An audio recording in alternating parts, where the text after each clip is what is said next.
Good evening, Metal Faithful.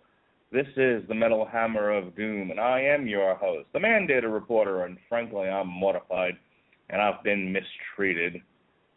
Mr. Mark Radulich, joining me tonight, as he does every night, on time, and raring to go, Mr. Robert Cooper. How do you do, sir? Gotta say, if I meet Lady Luck again, she'll be a friend of mine. Gotta say, public service announcement, kids. Set up a Skype date with a girl and are late. Be ready to feel like you're an asshole. Yeah. I got only half of that. Start again? I said, if you set up a Skype date with a girl and show up late, get ready to feel like an asshole. Yeah. Is your Skype giving you problems? Oh, no. Well, no, I'd set it up for 6, and I didn't finish chores till about 6:30 to find my Facebook. She's like, hey, I've been waiting. You okay? Everything okay? Well, talk to you later, I hope. I have to say, this album has not been doing me any favors emotionally. And I'm like, oh, Jesus. It's like such an asshole. Well, Robert Cooper, it sounds like you mistreated that girl. Sounds like right now she could be at home singing, I've been mistreated. Yeah, or she could have at least gotten a few hours of fun on the internet, but, oh well, hopefully she'll talk to me again. Oh, man. Why are you late to your date? Well, it was over the internet, really.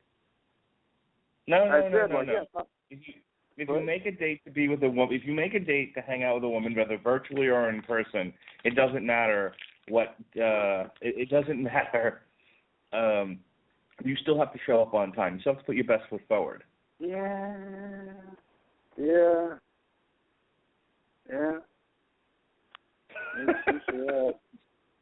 Robert Cooper. I'm very disappointed. I know. I don't know what I'm going to do with myself, really. I was like, oh, shit. You should not leave pretty women. You should not leave pretty women waiting. That I never really ends don't like it. I can say it was not my smoothest move, but I'm going to try to make up for it. That's all you can do, right? That's all you can do. Well, if you're wondering why I keep saying the word mistreated, it is because tonight on the Metal Hammer of Doom, we're going to review an album by one of my favorite bands, Whitesnake, because I was born in 1976, y'all. We're going to review Whitesnake. Really? Jesus Christ, that is old. Do you not listen when I say that I'm about to be 40 years old? No, I just never did the math.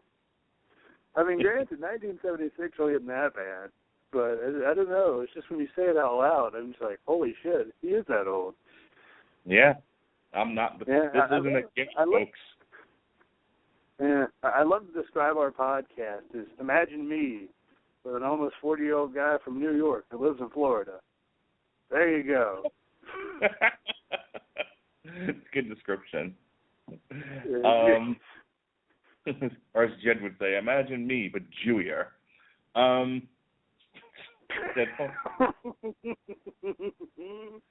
Which I don't celebrate any of the Jewish holidays. I'm as I like to say, I'm as Jewish as any Christian, but that's not the point here. We're going to be looking at Whitesnake, the Purple album. Now, okay, in the interest of full disclosure and honesty, I didn't realize what this was when I picked it. I didn't realize what this was when I was listening to it. And it was only after, I have to tell the story. I'm sitting in the car and I'm driving and I'm listening to it and I'm like, oh, this is okay. You know, I've already got some thoughts. I'm like, you know, this feels kind of like a throwback, little did I know. Yeah, I'm like, Look, they definitely went for a more classic sound, little did I know. I'm driving. I'm like, oh, it's okay. I got some thoughts. Then I heard Mistreated, and I'm about ready to pull in. I actually drove around the block a few times. I had my kids in the car, by the way, and I hear Mistreated, and it's just the most amazing thing I've ever heard in my life.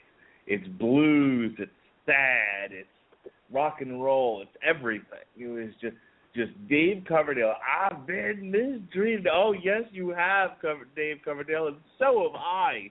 Not since I heard Fucking Hostile by Pantera had I identified with the song as much as I identified with Mistreated. I listened to it 2 or 3 more times. I Shazammed it. I posted it on Facebook. I sent it to people in Messenger groups saying, this is everything. And what Shazam and Facebook told me was, you idiot, this is a Deep Purple song that came out, decades ago. Oh. Whoops. And so I did some research on the Purple album, and as it turns out, I don't know if you know this or not, but Dave Coverdale used to be in one of the iterations of Deep Purple with Richie Blackmore. And what the Purple album is re-recordings of Deep Purple songs of that era. So gonna be now. Here's the thing, and here's how I thought we'd do this. Since I didn't realize what this was, and I'm not familiar with the original Deep Purple, we're just gonna review this like we would any album. Are these songs good? Are they bad? What are they going for here? And granted, a lot of these were on the album Burn. Some of them were on some other albums, but I think that's the best way to approach this, because if we start trying to compare it to the originals, and neither one of us are I'm going to assume Robert isn't, but I know I'm not, I wouldn't say I'm not a Deep Purple fan, but I would say I'm not, other than Smoke on the Water, I'm not as familiar with Deep Purple as maybe I should be. So I think, again, the best way to judge this album and judge these songs is as their own entity. Would you agree, Mr. Cooper? Yeah, actually, that'd be probably the best way, because like I said in our little group message, I was like, I only know 2 of these songs. I really only know one of them well, because Soldier of Fortune was covered by Opeth as a bonus track on their Ghost Reveries album, so I've heard that song plenty. But otherwise, I'm like, this is all new to me. So yeah, I didn't know this was a covers album either until you told me, and then I was telling actually my best buddy Nick about this album today, and he's like, dude, that sounds like a fucking awesome idea. I'm like, right?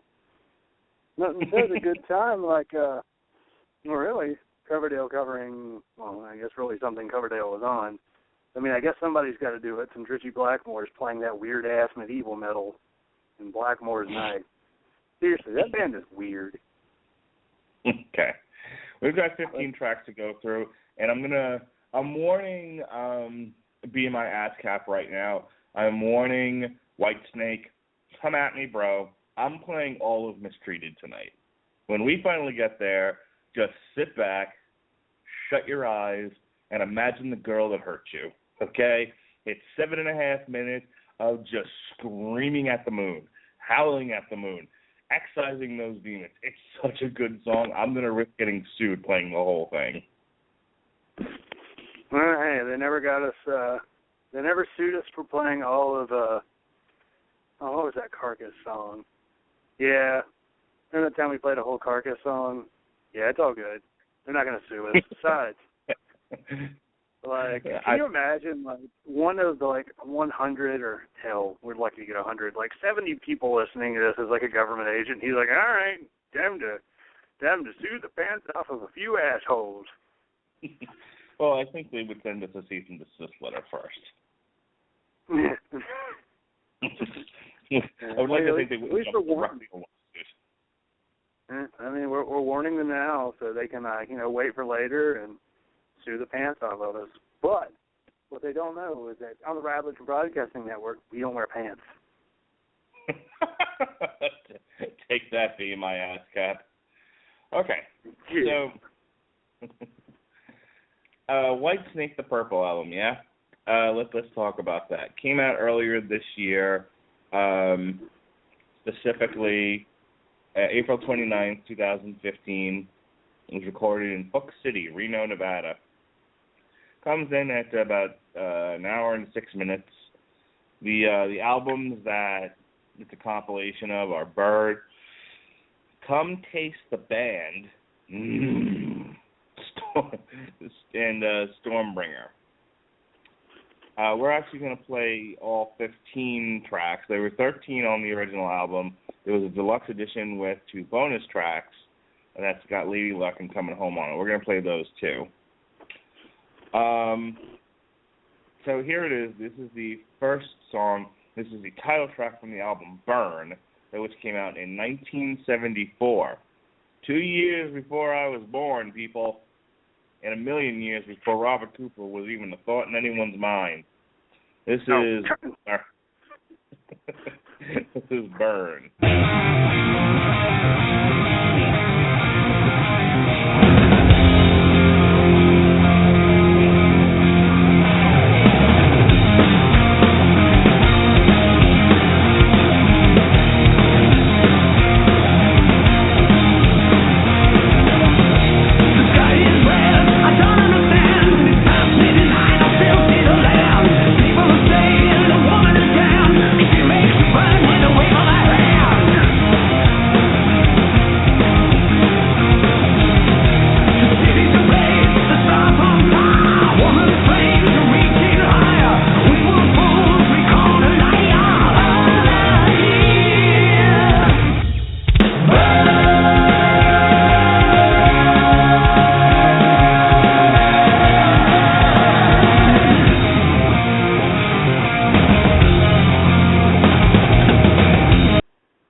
That's really all you need to hear about that.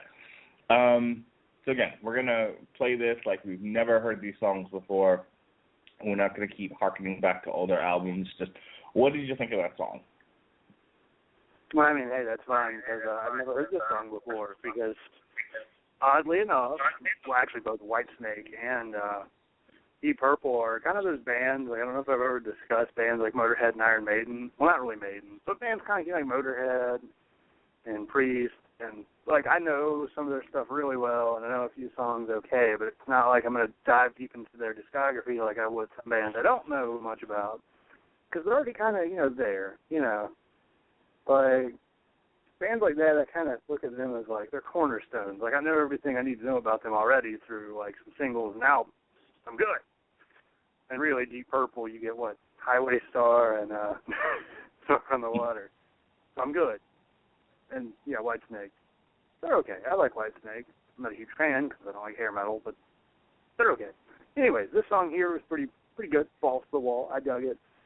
I was really surprised, actually, how much I liked it, because, while I had no doubt that Whitesnake were a good band, I also had my doubts that they were going to be, I guess heavy enough to keep my attention.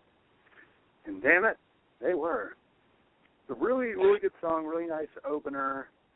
They said it was plenty heavy, balls to the wall. It's great. I dug it. Definitely something I would listen to again. I would most definitely say that. And honestly, this album, one of the things that made me want to do was go listen to Deep Purple. Yeah, I thought it was a good heavy opener. I liked the rhythm. I'm always one of the reasons why I like Whitesnake so much is David Coverdale's voice. Him, I think Joe Elliott from Def Leppard. I mean, these guys. I know, like they get lumped into like the hair metal where you think about Poison, you think about Motley Crue, and here's the thing. I know there's a lot of crap that came out of the '80s, but these bands that are Bon Jovi, these bands that are dubbed hair metal, their singers are really good. I mean, if you take, one of them, what's his face from Skid Row, was so good he was able to Sebastian Bach was able to reinvent himself as a Broadway singer. He was in Jekyll and Hyde. So what always jumps out at me whenever I listen to some of the better bands of that era is they're not just playing three chords. Poison is, but most of them are not just playing like three chords and singing in high pitches. They're actually singing quite well, and the music can be interesting. I think the impression that people get is they've seen some of these bands do the wind machine thing and the hot girl who's miles away on top of a car. There was a comedian or someone who was talking about, like he watched like, the top 100 80s metal songs, and it was like everyone in the 80s was gay. They were all wearing makeup, they all had long hair, they all sang high-pitched, and whatever woman was in their video was 100 miles away. Yeah, I think I've talked about some bands, like even like a band like Black Veil Brides. I can't stand that band. Like originally, I didn't even touch them because I looked at the image and I'm like, doesn't really look like anything I'd be interested in. And well, Black Veil Brides, God, that band blows. I hope my little sister's listening just so she can shake her fist at me. But yeah, I don't like that band. But then looking at a band like Motley Crue, like yeah, they look like girls. But they had some kick-ass stuff.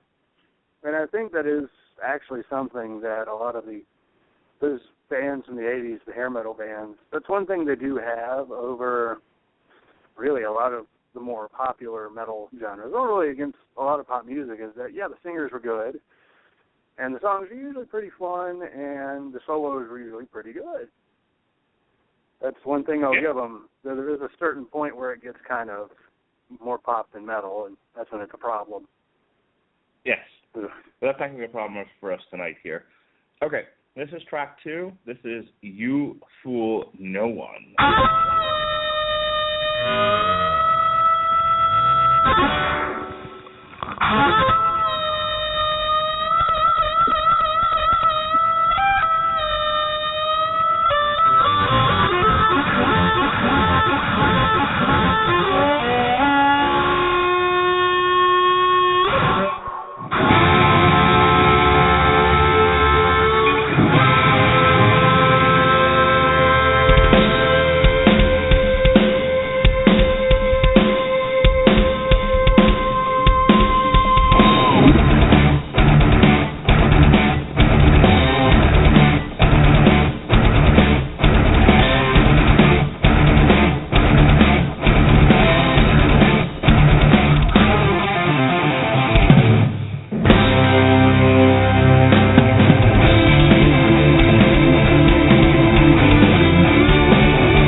That harmonica is like knocking on a door, it opening, and immediately getting punched in the face.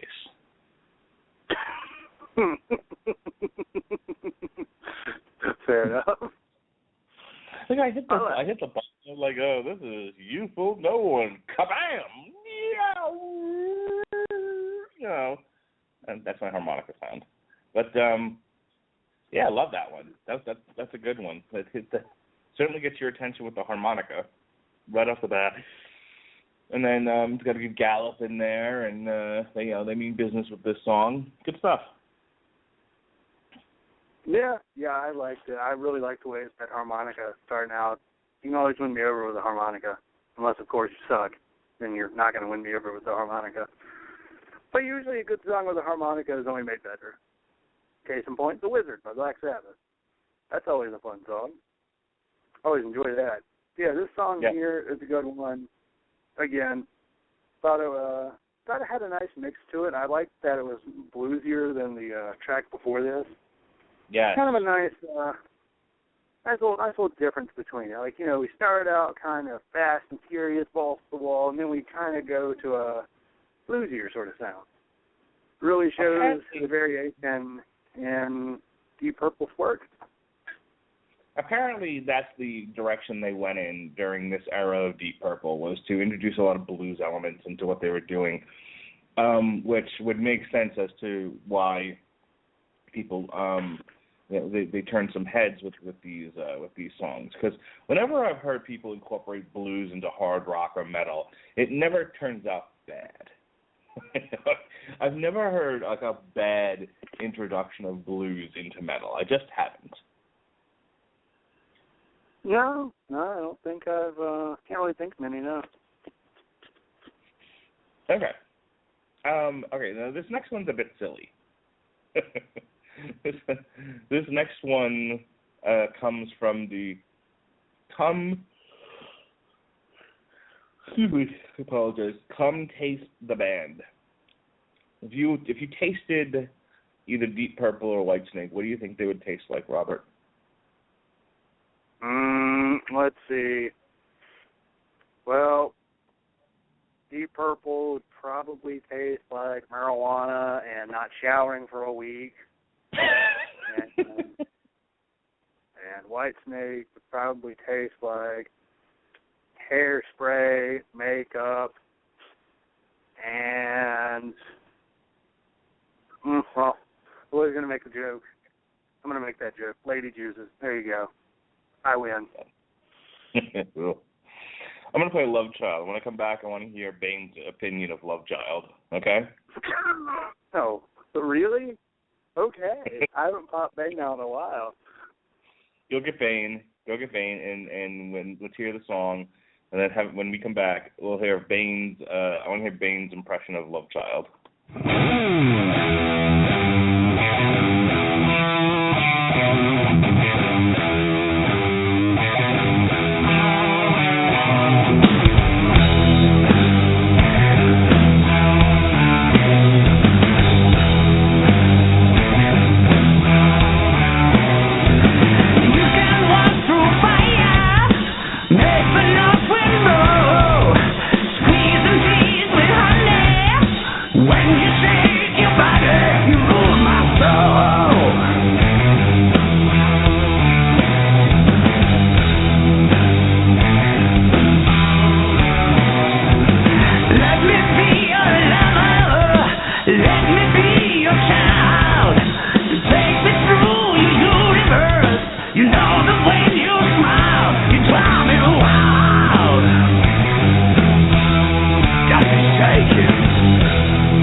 It's funny, you hear that bass, you hear that sort of grungier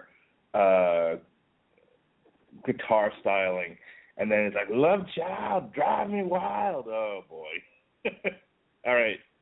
Ladies and gentlemen, we haven't had him on the show in a while. We've missed him. He's the man that broke the bat. He is Bane. Welcome to the show, Bane. Thank you, Mark Radulich. It's good to see that I still have fans, even though my movie was a very long time ago. I like this song. It is something I can bring Batman's back to and make him humble. I like the Iron Sheik, so I'm quoting him. I think this song was very good. I would blast it. I would blast it on a helicopter and then arrive places like Robert Downey Jr. Overall, I would give this 4 out of 5 broken bats. It does not have my permission to die. Oh, thank you. Thank you, sir.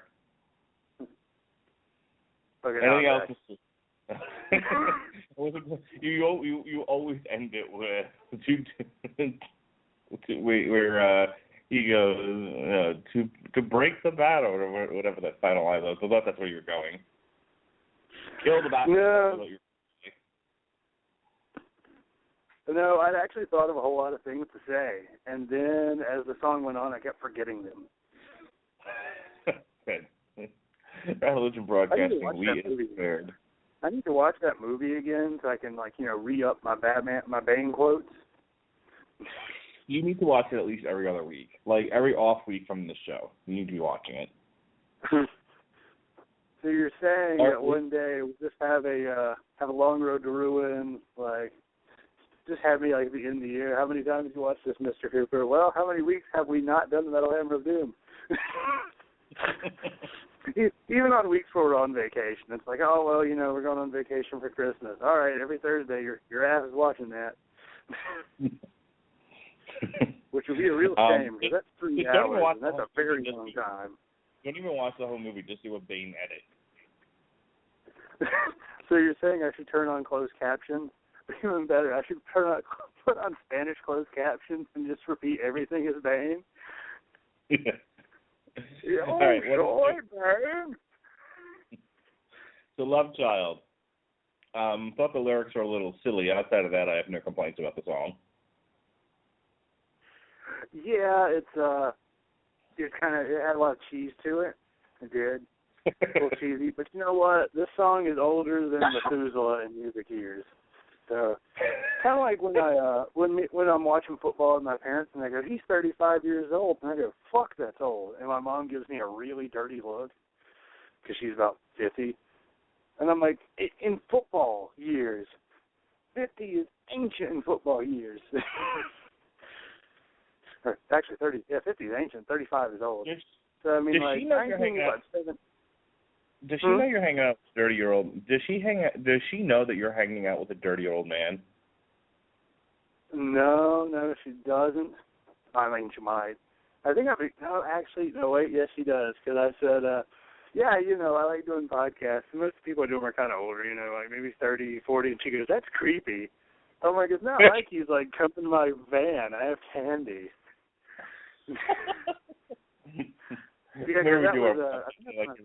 I like to ride by Robert's house while he's sleeping and watch him sleep. Oh, that's everybody's favorite pastime. Like, you've got, for this podcast, it's listening to metal, making bad puns, watching The Dark Knight Rises, and then watching me sleep. Sure. All right. Let's get away from this song. As a matter of fact, let's sail away.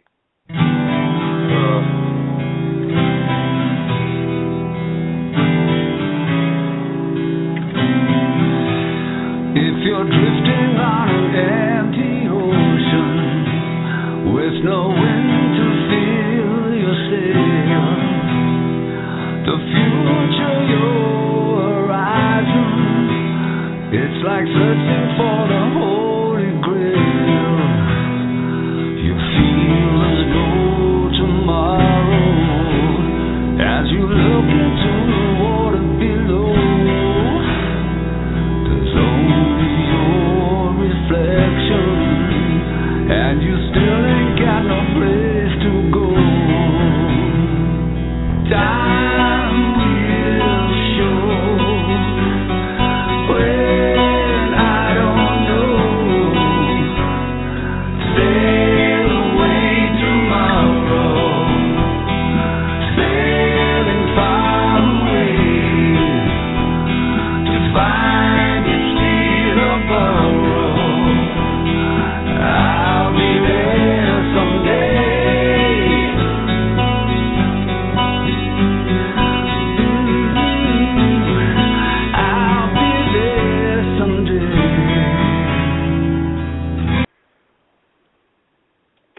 You know, every time I listen to this song, I imagine, what if Whitesnake scored the Lord of the Rings soundtrack? That's a very good question. Every time I think of the song, all I can think of is "Come sail away, come sail away, come sail away with me." Yeah, well, not crazy. That's the same title. I am not crazy about the song. It never gets going any further than that. I mean, that's fine. It doesn't have to. But even for a slow song, even for one with their twiddling on their guitars and whatnot, it's just not interesting to me. Dave Coverdale has a very powerful voice. When he, again, I'll compare him to Def Leppard's Joe Elliott. When they really dig deep and hit those high pitches, it's very powerful. When he sings songs like "Here I Go Again," I'm with him. It's great. But here, he's just sail away with me. There's no power to it. Yeah. Do you think this will be as powerful as 44 caliber brain surgery? What? I was hoping you got the song reference there. No. No, sir. Demolition Hammer. Okay. Like hey, listen. Really, yeah. Have you seen it on Facebook? I got to see if I can find it again. There's a T-shirt. I don't know if you saw it, but I almost bought it and I was going to send it to you. The Metallica Kill 'Em All logo, but where it says Metallica, it says Mustaine, and where it says Kill 'Em All, it says Wrote 'Em All.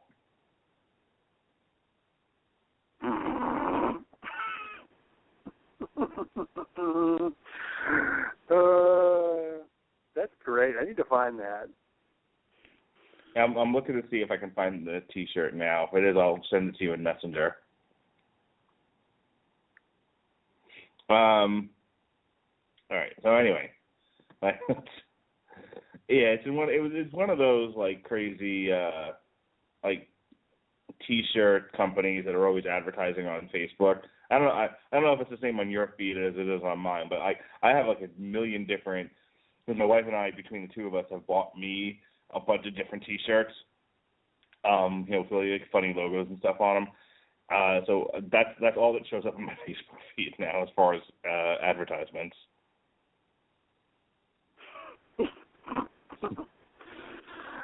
Anywho. All right, so back to this. T-shirt anything else on Sail Away? It's a solid song.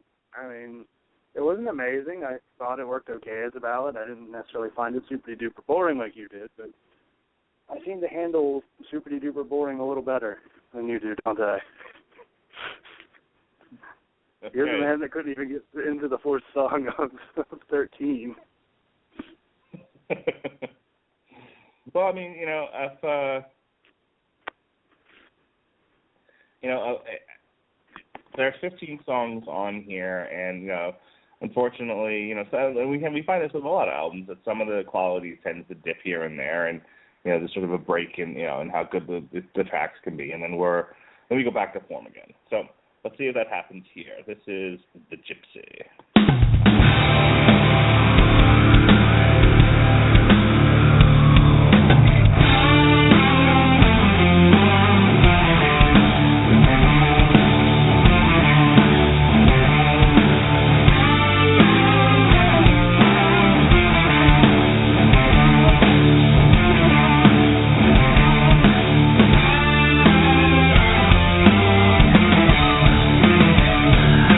Tell me, gypsy, can you see me?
See, that's better. I like that one. Yeah. Yeah. I thought that was a fine song, but I have to admit, some of these song titles make me think of other songs more than the song that I'm listening to. And in this case, all I could think of was Gypsy by Merciful Fate, and everybody was expecting me to say, Fleetwood Mac, right? Isn't that Fleetwood Mac? Yes. That's Gypsy. Yeah, see, mine has a lot more corpse paint and vocals that sound like a man's nutsack being squashed with a hammer, a demolition hammer, in fact. But yeah, this song here was good. I liked the way that it was going. It had a nice strong beat to it. It had a good repetition. I think some of this, going to sound a little weird, but some of this stuff I have to kind of remember that this was made in a very short time span. Most of this album, isn't it in between like 74 and 78? Aren't those three albums? Yeah, correct. Yeah, and when looking at them, I almost have to feel like I need to remember that because there's a certain amount of repetitious chords that usually I would be like, oh, well, they repeated the same thing again. Oh, I can't have this. But I think looking at it as something that was not as musically advanced, can I say? Oh, no, chronologically advanced. Yeah, because musically advanced makes it sound like they're a bunch of assholes. Well, just kind of, I have to kind of look at it at the time and look at, okay, well, this is kind of what they probably did at the time. Because some of this, how they repeat like that same riff and over and over, I usually get kind of like, well, you know, that's, sometimes that gets a little annoying? Not annoying. Boring? That's the word. Boring. Yes. But and then I have to remember when this came from because I mean it's still great music. I really like it. But sometimes the repetition of it knocks it down like a peg for me. I kind of feel like maybe I should I don't know if anybody else is feeling that way, but I just feel like I should remember that this is a bit older and this is probably more of the style that was around then. Yeah, I think. I think it definitely. It's definitely a shirt that is emblematic of the time. It's a shirt, a song. Wow, a song that is emblematic of the times. You know, I think ultimately it's a question of does it rock or not, and it does rock. I think it's an interesting song. I think it's a fun song. It's weird because like. I know I said we weren't going to talk about the fact that these are re-recordings, essentially covers of their own stuff, but I feel like, and I don't know if the originals were this way too, but these are very like crunchy songs. You know, there's something about the guitar play in these songs that's interesting to me, and I don't know if it always goes with the vocals. Like I feel like the vocals need to be more guttural, and they're not. They're clean. They're clean David Coverdale high-pitched vocals. And it's weird, you know, it's a weird combination. Yeah, though when you think about it, isn't that what it would be then, too? Or actually, it probably wouldn't be, because I think Whitesnake's probably a little heavier than Deep Purple, aren't they? Yeah, okay. Well, I was about to say, I'm like, well, technically, shouldn't it be the same thing? And then I thought, well, Whitesnake's technically a metal band, and Deep Purple are not. They kind of... It kind of shows when you look at the cover, I guess. Kind of like what you're saying. Okay. This next one is Lady Double Dealer.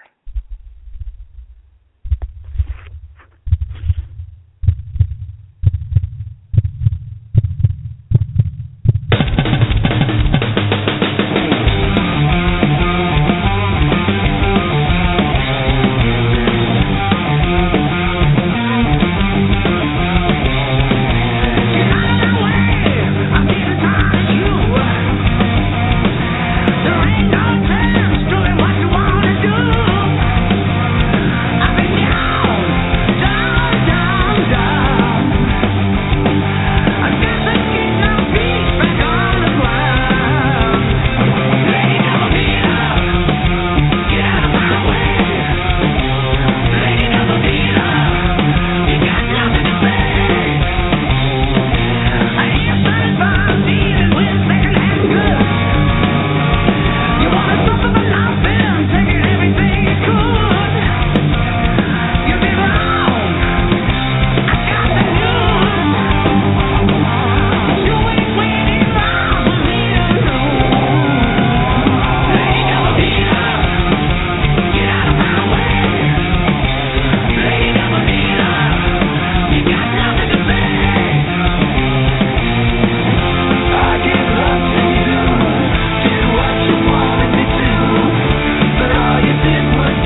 I'm going to do something we don't normally get to do on this show, at least not from my prompting. Let's talk about that solo.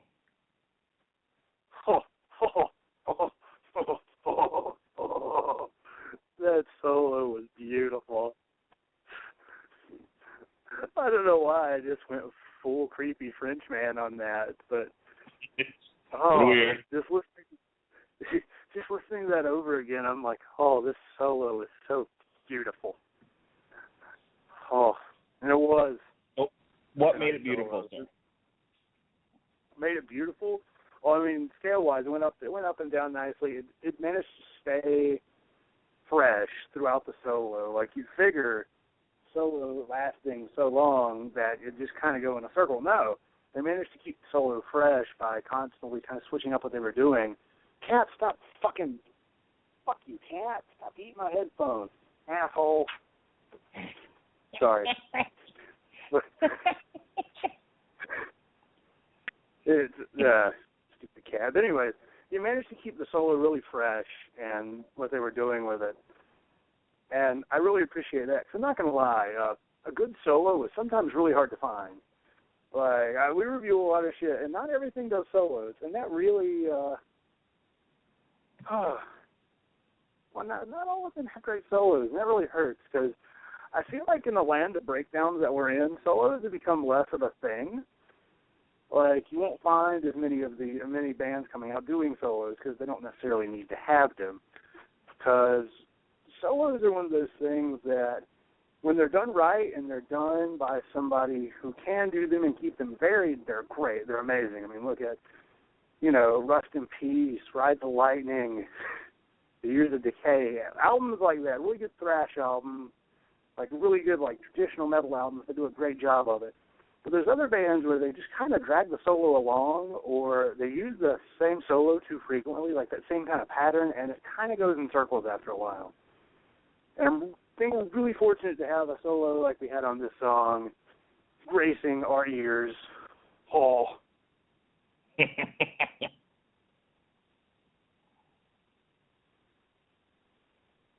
There you go.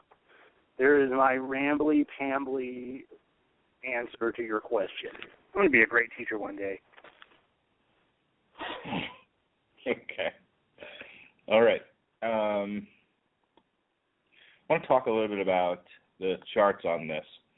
The question, how relevant is Whitesnake and where are they relevant? Well, here in the U.S., on the Billboard 200, their peak position was 87. For Belgian albums, Ultra Top Wallonia, the peak position was 70. However, for Flanders, everyone loves Ned Flanders, not me. Everyone that matters loves Ned Flanders, 40. For Norwegian albums, it was 34. Austrian, 28.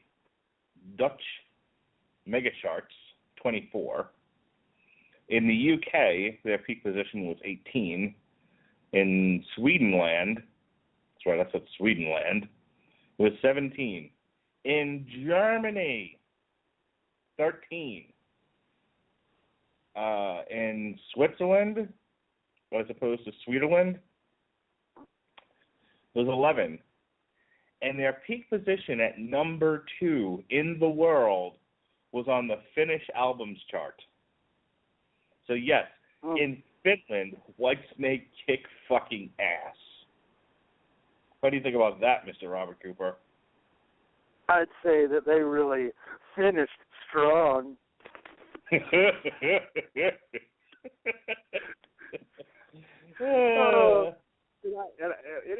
that's listening wonders what my face looked like. I did like the exact, huh? I've been sitting on that pun because I knew we were going to get to Finland, and I'm like, all right, here it comes. Drop the easy one. And that, folks, is the magic behind the Metal Hammer of Doom podcast. Yes, all right. we do hard-hitting reporting with bullshit analysis and the worst puns you'll hear this side of a 50 sitcom. All right. Well, now, who's the girl you stood up tonight? What's her name? What was the name of the girl you stood up tonight? Oh, Savannah. She's probably listening. Hi, Savannah. She talked to me. Told me next time, have better communication. And I said, yes, Captain. All right. Savannah, dedicating the song to you, because you, my love, should not have been stood up by Robert Cooper. You, my love, deserve better, because you were mistreated.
that song was absolute perfection. I didn't realize that music had peaked, really, in 1974. I had no idea. I didn't realize that for the last 43 years, it's been pretty much nothing but a downward spiral from that point on. I mean, that's the greatest thing ever composed. That's like the Star Spangled Banner, mistreated, right there. I don't know if it's quite the best song ever, but it's a damn good one. I've only heard one other song, really one of the songs of my life, capture what it feels like to be brought down, to be betrayed, to be mistreated, and I'd like to compare them. So here is Sam Kinison singing Wild Thing.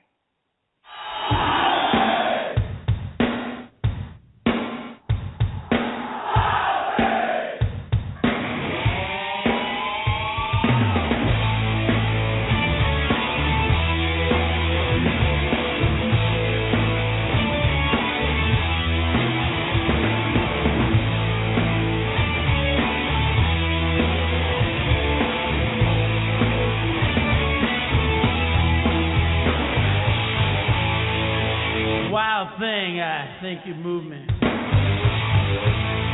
I wanna know for sure. Every time I kiss you, I taste what other men have for lunch. The only thing can get you off is to see me in pain, but I think I love you.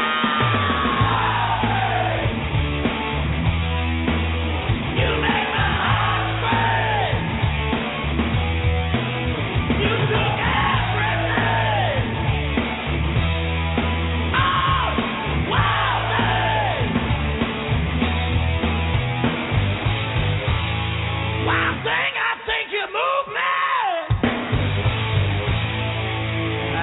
Came to my mind. I thought I'd say that. You make me trust you. There's stuff's a knife in my heart. You're a lying, unfaithful, untrustable tramp, but I think I love you.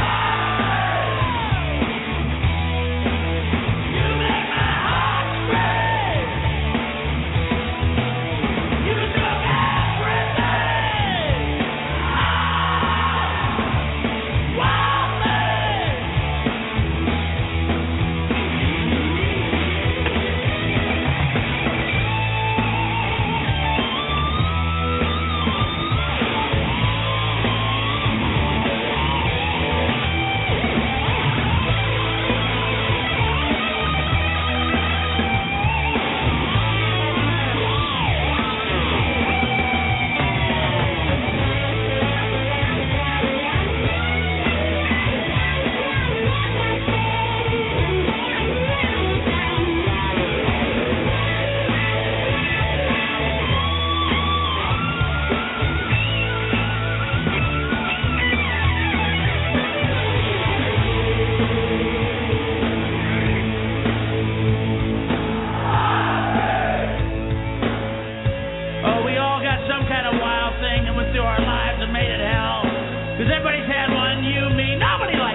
People wonder, do I worship anybody? Do I have a patron saint? And the answer is yes, and it is Sam Kinison. See, I was going to go down a much more serious path than my answer. Because Jesse Starcher knows, because I made him listen to the Wood 5, Gray Skies and Electric Light by Woods of Ypres. There's a song called Silver that is, it's about winning the silver. Well, it's not funny. It's pretty much about being that guy that the girls always come to, and then once you get them better, get them back in a good mood, they go back somewhere else. Yeah, you're in the eternal friend zone. Not quite. The guy's actually dating this girl. It's just he's okay. as the song always asks, it's like you're the remix. Like I'm always like the last thing the song says is "I'll always dine alone," and it's pretty much like it's actually a really sad song. That whole album is actually kind of sad. But I told Jesse next time I was like, next time Mark's out, we're gonna review this album because I cannot see Mark listening to this album and enjoying it because it's doom. So, and it's really sad and heavy. So by the way, and this is yet another reason why I know I married a good person, and no matter how like frustrated I might get at times, I know that there isn't going to get any better than my wife, at least for me. We're in the car, and she's got the satellite radio, and she's got a couple of things preset. I have a couple of channels preset. One of them is like Hair Nation, and the other one is Ozzy's Boneyard. And I don't remember which one it was, but Sam Kinnison's thing. We had kids in the back seat, by the way. And Sam Kinnison's Wild Thing comes on, and she just leaves it on for me. It's like, doesn't change it, doesn't give me a dirty look or anything. She's just like, nope, I know this is your guy and this is your song, and I'm in the car. I'll never forgive you, Wild Thing. She's looking at me like, you know you're married, right? That is so great. Actually, random note, like over here, I think I bitched about our radio stations before. Because both of our rock radio stations played like literally the same songs, but one of them got rebranded. 105.7 was New Buzz, and now it's Man Up. It is awesome. Yeah, they play they'll play like some of your 80s like hair metal, like Motley Crue, Whitesnake. But they also play a lot of shit like Stained. But here's the cool thing: they play lots of random stuff. Like, you want to know what Metallica single they played last week? You're not going to be able to guess it. King Nothing? No, I Disappear. From the Mission Impossible soundtrack. Right. I was like, what? What? I was like, you mean to tell me they played this? And it wasn't even like, I wasn't mad. Like, I think that song's fine. It's just like, I couldn't believe they dug that deep. And they play stuff like Dio, and I think my buddy told me they played like some of Rush's really early stuff. And I was like, this is the best station ever. And it really is. Like it's fun. On Mondays, they call it Man Day. They don't have any commercials from 8 to 5. Nice. That is, all right, let's get back to beautiful. Let's get back to Mistreated. Now, I'm obviously gushing about it. I think spiritually, emotionally, musically, it's just a great song. I was reading about it. This song has got its own Wikipedia page, and apparently, like, Richie Blackmore wrote it, and they recorded it, and he hated how it sounded, and we tried it again. This time, more bluesy, and it took off from there. And I don't see how you can do this song any other way but bluesy. This is straight up like my dog died, my cat died, my woman left me, my truck's broke blues. I mean, this is guttural, I'm passing kidney stones on the toilet blues. I'm passing kidney stones on in a McDonald's toilet blues. It is that bad. Yeah, I mean, this song, it is a really good song. Oh, and a side note, I was talking to Savannah, and I'm like, you got a shout out. She's like, really? Oh, I wasn't. I meant to be listening, but I wasn't. Can I go back and listen to it? I'm like, yeah. Just letting you know, it was because you were mistreated earlier, and she thought that was absolutely hilarious. Which good news. Which good news. Saturday night, because she asked, she's like, next time communicate better. Just yeah.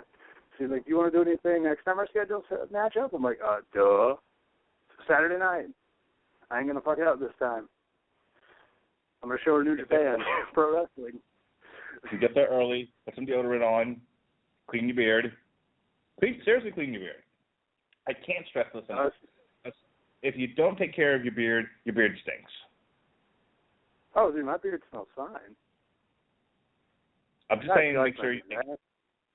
I even asked her, like, do you think I should shave? Because I keep getting nagged at home to shave. Because, of course, my mom's like, you look like shit. I'm like, what do you think? She goes, I love your beard. I'm like, oh, thank you, Jesus. So I'm going to have to shave it when I enter an open. No, I'm not suggesting you should shave your beard at all. I'm just making sure you shampoo it, you comb it, you make sure it smells nice. Oh, I will, even though technically we'll be over the internet, because she lives about 2 hours away.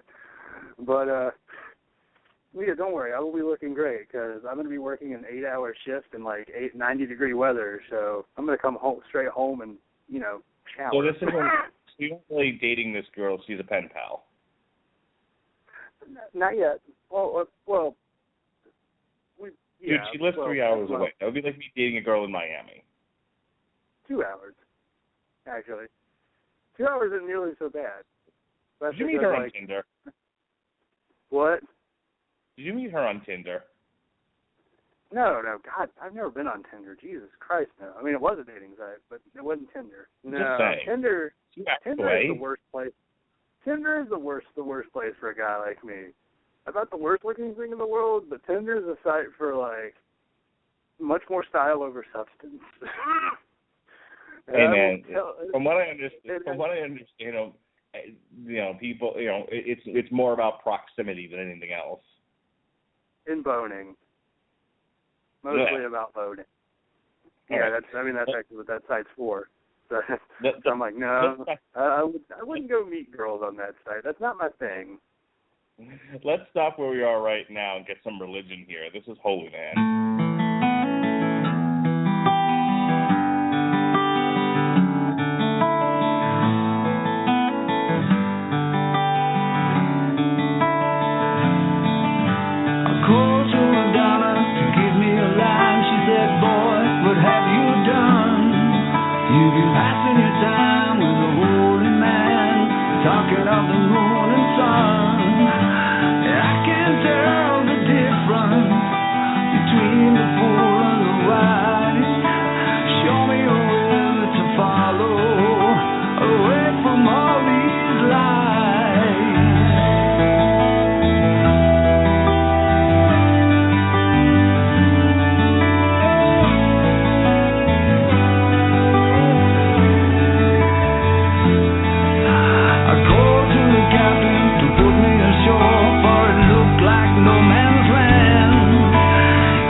That back in the 70s, folk was a big thing, and now when we think of folk and folk metal, we have a much different concept of that. But this looked like they took traditional American folk from the 70s, and I can't even say dolled it up. It just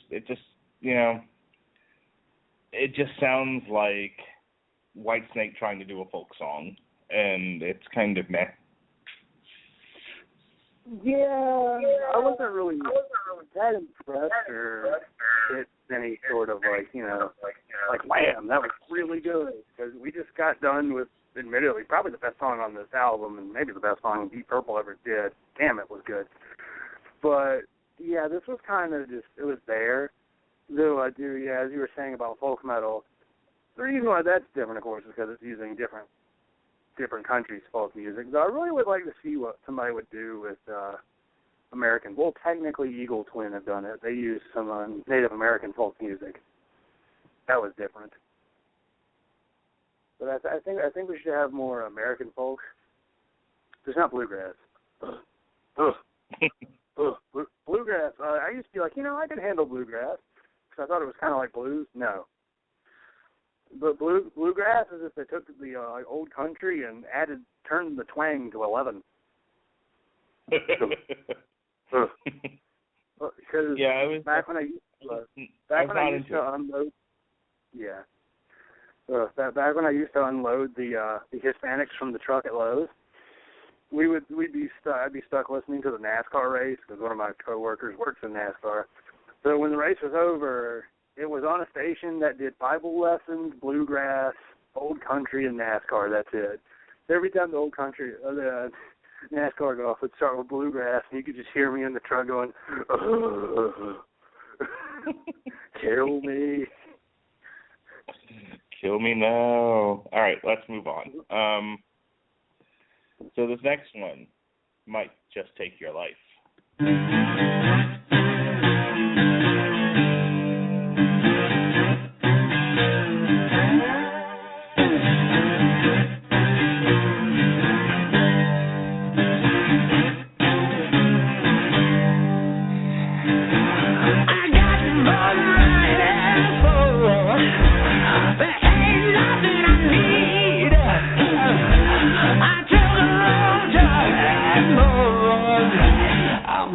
Taking the lead.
Live. So we're 9 tracks into 15 here, 13 if you don't count the last 2 extra tracks from the deluxe copy. And here's what I've come up with. As long as they stayed on the bluesier end of things, this album is amazing. When they moved away from the bluesy stuff, it goes from fair to not so great. I could see that. Yeah. Some of the non-blues stuff kind of falls flat, unfortunately, which is a shame. But I kind of think it might kind of bring out the fact that some of the older stuff doesn't exactly transfer well when you mix it with another genre of music. Like blues, metal, yeah, blues, or not metal, blues. Other genre of music, metal, no. Just doing the math there. Yeah, I as I'm listening to it, like I'm enjoying the more bluesier stuff. I mean, like the straight rock stuff is like whatever, it's fine. I don't have a problem with that either. But it's definitely like when they move away from that, and I'm like, Can we hear more blues? So that's where I am with this album. Let's see if there's anything else on here that'll change my mind. This is track 10. This is You Keep On Moving, and this podcast is moving.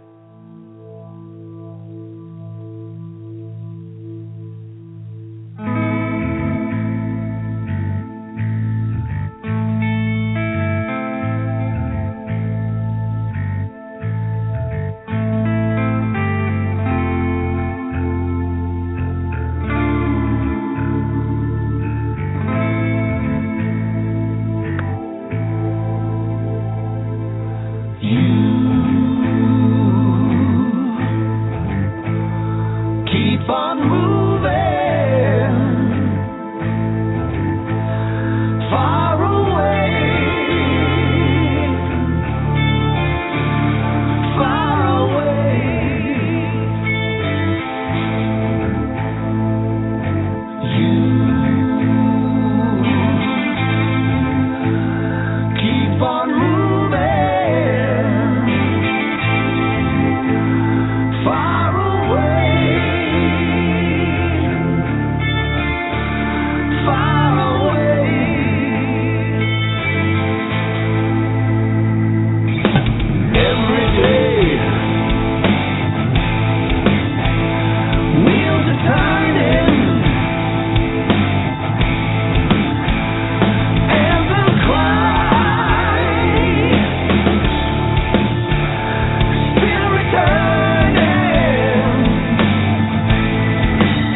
was going. I like that. That was fun. It's a really pretty keyboard solo there. John Lord would be proud. Yeah, but it was a good song. I enjoyed it. I think it worked a lot better than some of the more ballady songs that are on this. I can dig it. Yeah, no, absolutely. Okay, so this next one was actually a single. There's been a few singles on here. Soldier of Fortune was released April 22nd, 2015. Soldier of Fortune was on the Stormbringer album. It also has its own Wikipedia page. So now you said you've heard someone else cover this. Who did you hear cover this? Opeth. Opeth, okay. Yeah, Opeth. Yeah, the Opeth cover of it's really, really good. I really like it. I love Opeth. I love Michael Ackerfeld's voice. And I felt like it did a really good job of kind of conveying the original sound of the song, because I've heard the original before, too. And I think the version we're about to hear does it justice. But yeah, I'll have to play that Opeth cover sometime. I have it on CD, shit. But yeah. Well, so at some point we have to do Metal Hammer of Doom covers 3, Army versus Navy. So save it for that. The next March. I'm pretty sure at this point, like every March, we're just gonna have to do a cover show, and then like every November, we're gonna have to review the shittiest album we could think of as for our anniversary. Well, hopefully by then, Limp Bizkit will be out. I was thinking about that the other day. I was sitting around and I was like, what shitty album are we going to review in November? I was like, we should do Cold Lake by Celtic Frost. That was Celtic Frost. If Stampede of the Disco Elephants doesn't come out by November, I may make you review Chocolate Starfish and the Hot Dog Flavored Water. Oh,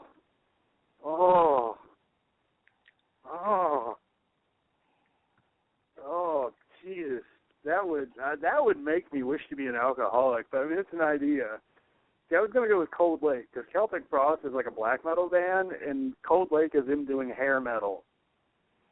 I mean, I'm just saying, Chocolate Starfish and the Hot Dog Flavored Water has some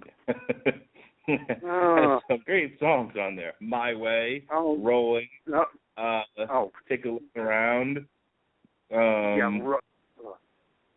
You know what? We might have to do that just so I can sit down and play fucking lyrical analysis with Fred Durst's white ass. Okay, I did it all for Nookie. I don't think Nookie's on here. I don't think Nookie's on here. Actually, no, Nookie's not on there. Actually, well, really, I don't know. I've never actually listened to that album all the way through. I just know those singles. Because, yes, I did listen to Pop Radio in 2000. You're thinking of Significant Other. Oops. I mixed up my Limp Bizkit albums.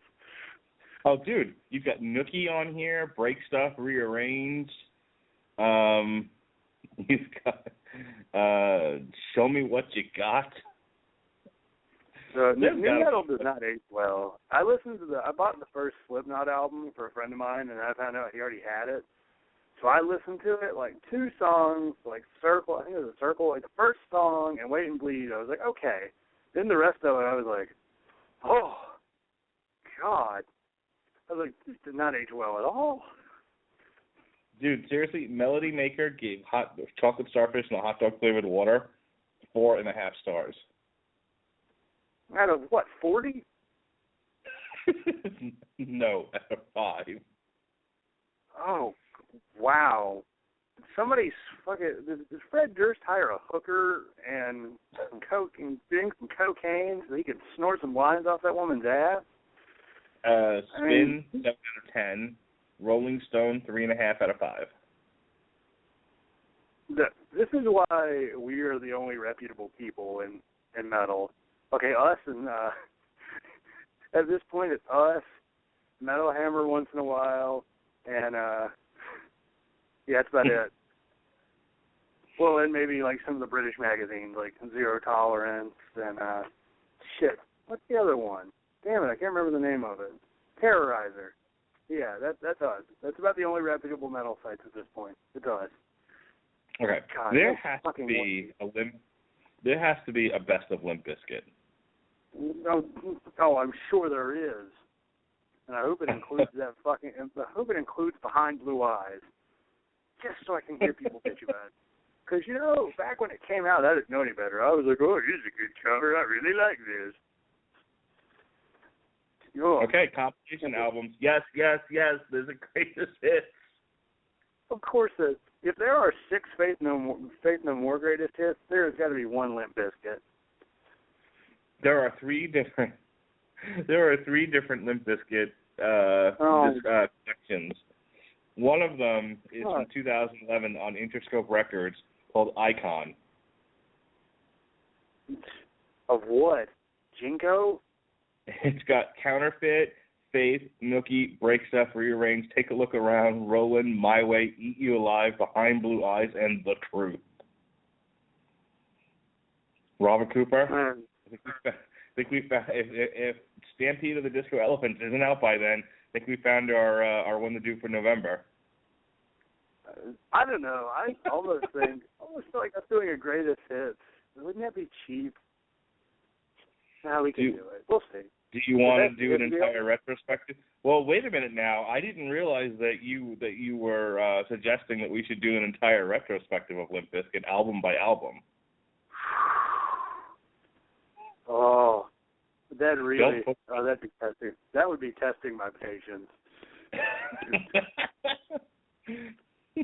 We'll just have to cross that bridge when we get there. Because if we do a whole Limp Bizkit retrospective, I think it's going to be like a record to the amount of time said fucking an entire podcast.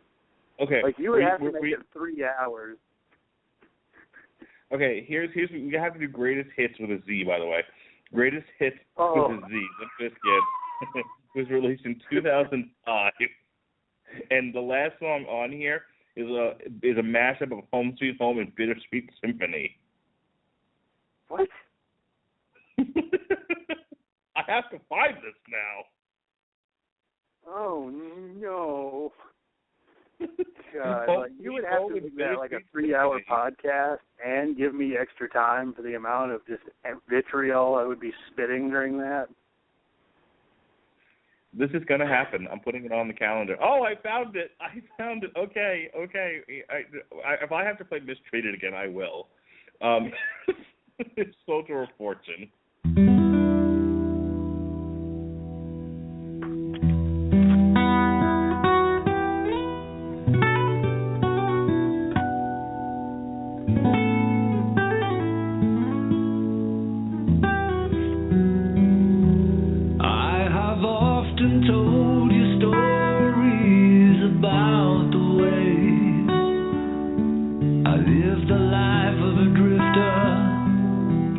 Waiting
sound of a windmill going round. I guess I'd always be a soldier of fortune. All right, we have 10 seconds left of live time, and then we're going to go into overdrive. And I have found it, folks. I have found it. So come back and listen. Okay. Oh boy, thank me now, Robert Cooper. Thank me now. That's what I'll do. This is so great. I don't even know what this is. This could be Fred Durst farting on a microphone for all I know. And knowing the fact that it's Fred Durst in a microphone, that's pretty much the only thing you'll get out of it. All right, where is it? Oh, here it goes. Okay, here it is. This is some sort of mashup of Bittersweet Symphony and a Home Sweet Home.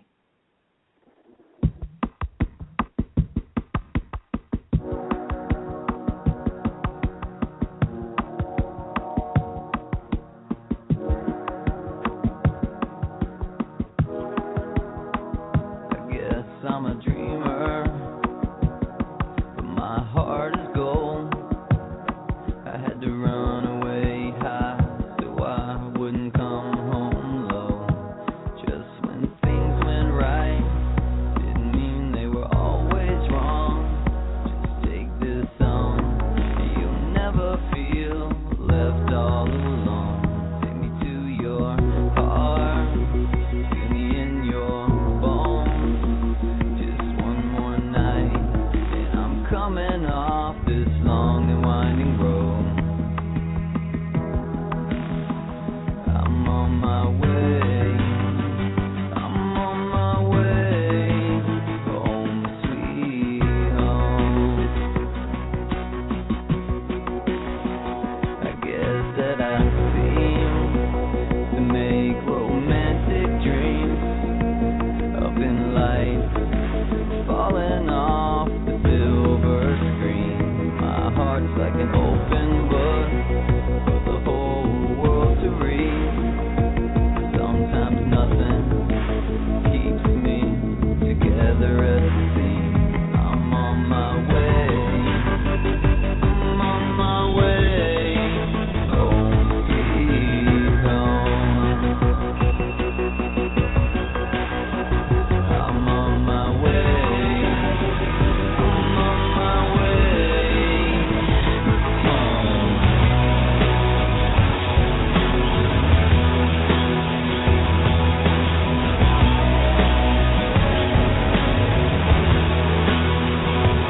It's a bittersweet symphony this ride.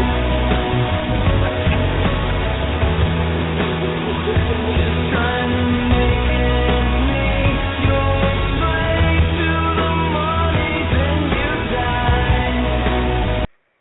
Can't take it anymore. Like the fucking band's got ADD. Cover of Home Sweet Home by Motley Crue. Okay, I'm on my way. Squirrel. Like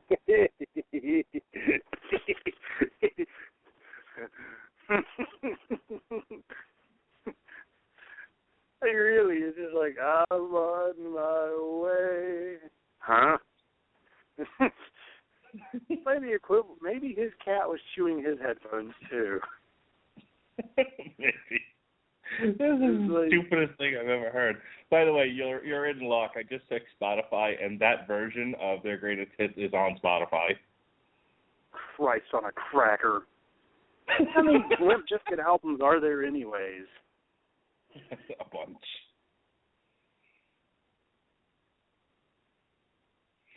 So look for that in November, folks. Limp Bizkit's greatest hits with a Z. Anyway, Limp Bizkit's greatest hits. like a Ritz. All right. I don't even want to talk about Sloper Reports, and let's just go to track 12. Lay down, stay down, Limp Bizkit.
like totally 80s.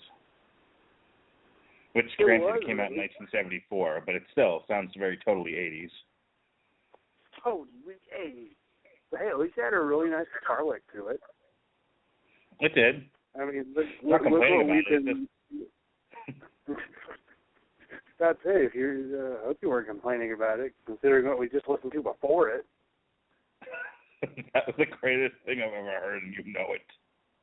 Oh, the greatest thing you've ever heard on this podcast was the goofy sound is our breaking news. Okay. I think that was my favorite back when, what was it? When Scotland was trying to secede from the British Commonwealth, right? Yeah. And every time there'd be breaking news, you'd do the damn goofy laugh. Like, I did. All right. Let's start getting to the end of this thing as we are in recording time now. This is the last track on the regular version of this album. This was also a single. It came out. So first thing that they released actually back in February of this year. It's from the album Stormbringer, the same name, which also came out in 1974, as opposed to 1975's Come Taste the Band. So, this is Stormbringer.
That needs to be a part of a movie or a show or something. That's action hero soundtrack score right there.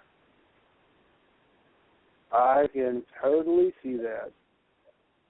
Either that or it's MMA walkout music. One of the two.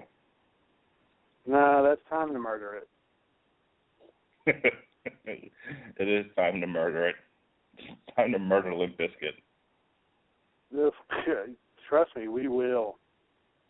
Okay. Anything about Stormbringer? I had just like a lot of the better tracks on this album, I had a really nice guitar lick to it. It was a lot of fun.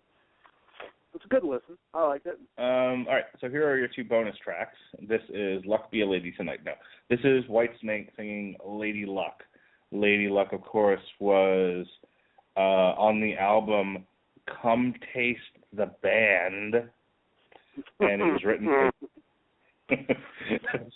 by Jeff Cook and the aforementioned Dave Coverdale. So this one Richie Blackmore did not write.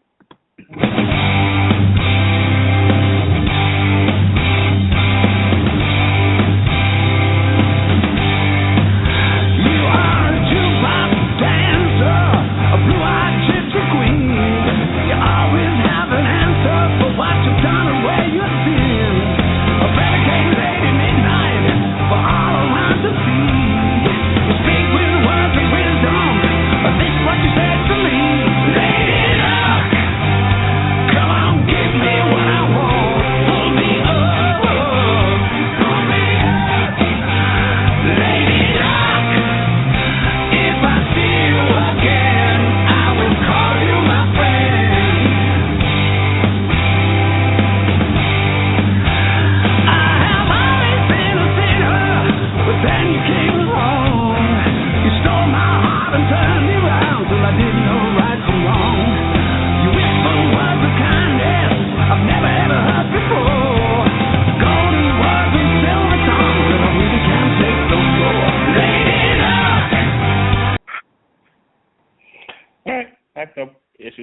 fun rock song. Really not much more to it than that. I don't know if it really stands out in any kind of way. But it was certainly fun. Yeah, I thought it was a solid song. I didn't think it was really that great, honestly. I kind of felt like it meandered. Meandering? Yeah, a lot of meandering. You know, like how what Limp Bizkit does. A lot of... Stop bringing it up. It'll only make it worse. Oh, come on. I know you're just salivating at the thought. Heck, I'm sure you're just like, let's wipe the slate clean. We're doing Limp Bizkit every freaking show until the end of the year. Don't tempt me. I don't think we'd have enough material. They've got like a good 7 or 8 albums. That's 2 months. That could take us the rest of the year. That's like what? That's almost 4 months. Yeah. And then you add all those greatest hits albums. Yeah. I don't think I won't do each one of them. That'd be like the worst year of podcasting ever. Like that is so bad I'd have to go in a time machine and apologize for Super Collider. just be like, I'm sorry guys, you know, this album really wasn't that bad compared to 6 months of Limp Bizkit. That's funny. Anywho, all right, fully distracted by something else.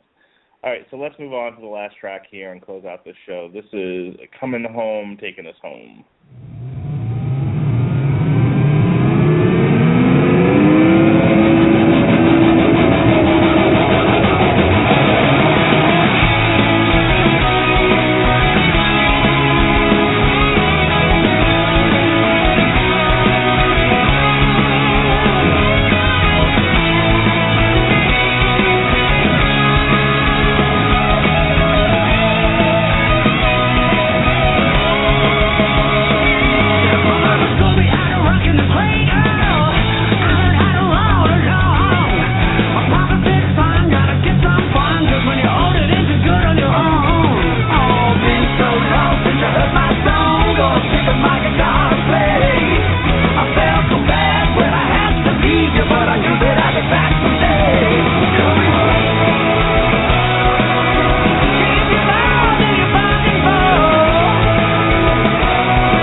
Take me home, Robert Cooper.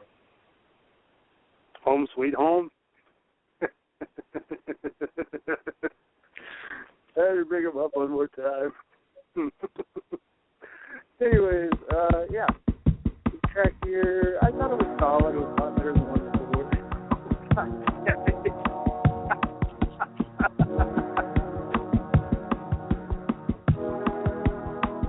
I guess I'm a dreamer.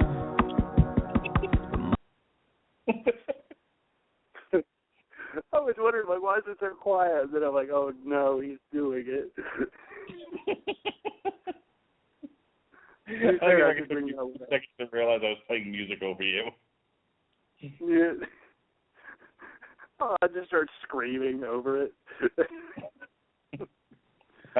Oh, that's funny. Anyways, anywho, yeah, I thought like the final song here, or really this bonus track, I thought it was good. It was a nice representation of some of the brighter points of the album. This album as a whole, I think it's a really nice introduction to Deep Purple for people, or at least some of their stuff you don't really think of when you think of Deep Purple. I know I didn't. But it's also a nice advertisement for Whitesnake. If you like Whitesnake, you're going to like this album. It's very Whitesnakey in terms of kind of groove and David Coverdale in his hair. So I think I'd give it a solid, 7 out of 10. It's kind of hard to rate cover albums, I think, because you're really looking at how somebody else plays somebody else's music. Well, it's kind of weird. Music, I think that was kind of the fun thing about this, is that this was Dave Coverdale covering the stuff that he participated in. So it's more the equivalent of It'd be like Bruce Dickinson's solo band covering Iron Maiden. Yeah. Or even better, Iron Maiden covering Saxon. Which, by the way, we're getting a Saxon Motorhead Anthrax tour. Isn't that great? I just saw that Motorhead was playing the House of Blues. Is that really is it Saxon and hang on, because now I have to look this up. Motorhead Orlando. Because if that's the case, I may have to drag my wife to that show. Yeah, because I think here we're getting it's Saxon, Anthrax, and Motorhead. And I'm like, this could be like the last. Yeah, they're playing the House of Blues in Orlando, September 25th. But I didn't see who was opening for them. These North American shows start in mid-August with Saxon and Anthrax, with special guests for select dates, before ending with the now legendary motorboat cruise between September 28th and October 2nd, which is something I want to go on. I want to go on that one. The motorboat. Yeah.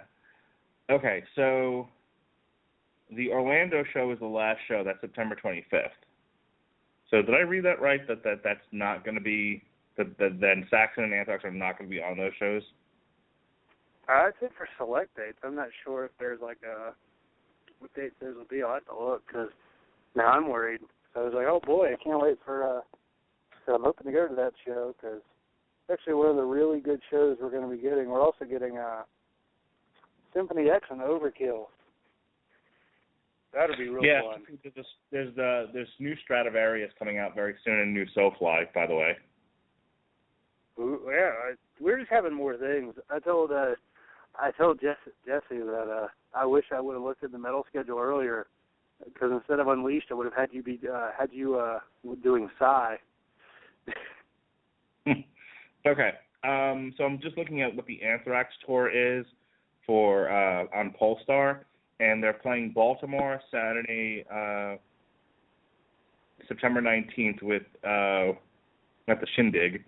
They're playing at the Food Truck and Rock Carnival in New Jersey, and then they are going to be on the cruise with Motorhead, but they are not going to be at the show. They're not going to be at the Orlando show. I have no idea who. House of Blues. This is great podcasting. House of Blues, Orlando, Florida. Give it to me. Let's do House of Blues. House of Blues. No, not House of Blues. Not House of Blues Clues. House of Blues. House of Blues Clues. Yes, please. It'd be awesome. It'd be awesome, right? All right. I'd watch it. So I'm actually next Tuesday. I'm going to see Say Anything with Modern Baseball, Cymbals Eat Guitars, and Hard Girls. I'm going to see the Hard Girls. Nice. Okay, they don't list an opening act at the House of Blues for Motorhead, so it's not Anthrax and Saxon. Boo. That's what I say. That makes me grumpy. So that's our show, everybody. Hope you've enjoyed. If you've never listened to the show before and this is your first time, this is typical of us. Is we have a central topic and then we just, like drunk drivers, just drive all over the road. And occasionally we hit a pedestrian. I am very much known for taking us completely off topic and playing other music that has nothing to do with what we're talking about. That's just the way I am. Our next couple of shows. Next week, I think we are taking off because I'm going to see Terminator on Wednesday, and I just think we decided to do nothing that whole week. I don't remember if I'm doing anything Thursday night. But I think I called a halt to everything. The following week on the Long Road to Ruin is we're looking at the Terminator trilogy because we'll be reviewing Terminator Genesis the night before. Excuse me. Then there were two back-to-back Metal Hammer of Doom shows. The first will be High on Fire. The second one will be Cradle of Filth. Then we're going to be finishing up the Long Road to Ruin Jack Ryan series And then the week after that will be Lamb of God. And then we'll pick it up there with what we'll be doing from that point on. That'll take us into August. So those are my plugs. As far as movie reviews, Robert Cooper and I just wrapped up Inside Out. That's in the archive. No, wrong Robert. Robert Winfrey and I just wrapped up Inside Out. That's in the archives. Last week we did Jurassic World. We've also looked at Fast and the Furious, Cinderella. We looked at I wasn't on to the Avengers, but the Avengers. We had a review for the Avengers. We've done ones for Mad Max: Fury Road, Tomorrowland, and San Andreas. So those are all in the archives there. You can also look at our first part of the Jack Ryan series on the Long Road to Ruin. That's up in the archives. And also check me out on the casualheroes.com WrestleCast. Let's see if they put the new one up yet. And no, but the week before is still up. That's Suplex City. That I'm on that one. And Ghosts of Twitter Past. That's up as well. That's a fun one as we read Wrestler Havoc's Twitter, where she surmises that the reason why Mark Henry is angry is because someone took away his watermelon. Yeah? Oh, shit. Yeah, I heard about some of those jokes. I'm like, aren't you original? And then she, kind of half-assed apologized for all of it. That was great. Yeah, she's an idiot. So, all right, Robert Cooper, give me your plugs in 50 words or less. Go. Well, that's not hard, considering I don't do that many podcasts anymore because, I kind of have a job in school. Yeah, I'm an adult. And a pen pal. Anyway. Anywho, so first one, Since I Write a Podcast, maybe we'll do something this summer, knock on wood. I'm trying to watch things, just difficult. Well, you can find us on Facebook at facebook.com/Since I Write a Podcast. It is SENTAIRDER podcast. And finally, the other podcast that I'm on, hopefully I'll be on there next week, is the Cooperative Multiplayer Podcast on Spreaker.com. It should be on the Wrestling to the Max page. It is Mark Morrison and Sean Garmer, and I've kind of moved off of being considered a regular since I wasn't on there for like 2 months. But I should be on there next week. I'll be giving my final thoughts on Final Fantasy 13. I hope you like 30 minutes of me bitching. And I'm going to start playing Mass Effect. You hear that, Sean? You hear that? I'm going to start playing Mass Effect. Yeah. Somewhere Sean Comer's ears perked up. So yeah, we'll be having that. That'll be a great time. It'll be lots of fun. Yeah. Otherwise, that's all. That's all, folks. Remember to not stand up your dates. There you go. Don't want them to be mistreated.